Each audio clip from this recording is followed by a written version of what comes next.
ఏ వాగు ఎక్కడుందో తెలియదు, ఏ వంక ఎక్కడుందో తెలియదు, ఏ డొంక ఎక్కడుందో తెలియదు, ఏ చెరువు ఎక్కడుందో తెలియదు, గోదావరి ఎక్కడుందో తెలియదు, కృష్ణ ఎక్కడుందో తెలియదు. మొన్న అడుగుతాను అధికారులను కూర్చోబెట్టి, దేవాదిలో గోదావరి కిందికే వస్తుంది కదా అని అడుగుతాను. గంట తెలియలేదు. దేవాదిలో గోదావరి ఉందా, కృష్ణలు ఉందా, బంగాళాఖాతం ఉందా, అది కూడా ఎక్కలేదు నీకు. బ్రజేష్ కుమార్ ట్రిబ్యునల్ కు బచావా ట్రిబ్యునల్ కు తేడా తెలియదు. మొన్న స్వాతంత్ర దినోత్సవంలో చెప్తున్నాడు ఈ మునగాడు.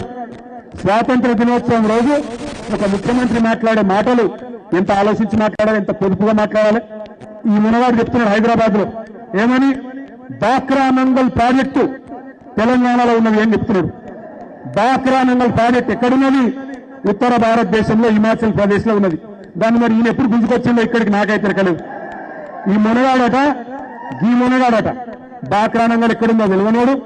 చెక్ డ్యాములు ఇలా పటాకులు వెళ్ళిపోతున్నట్టు పేలిపోతుంటే కన్నప్పగించి చూసే సన్నాసి దీనినట్టు మనకు నీళ్ల గురించి చెప్తాడు. కృష్ణా నీళ్లు, గోదావరి నీళ్లు, ఇలా 65 ఏళ్ళు పెద్ద పీకి పందిరేసిండ్రు.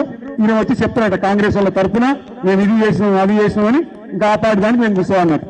మీరు ఒక్క మాట నేను దయచేసి ఆలోచించమని కోరుతున్నాను.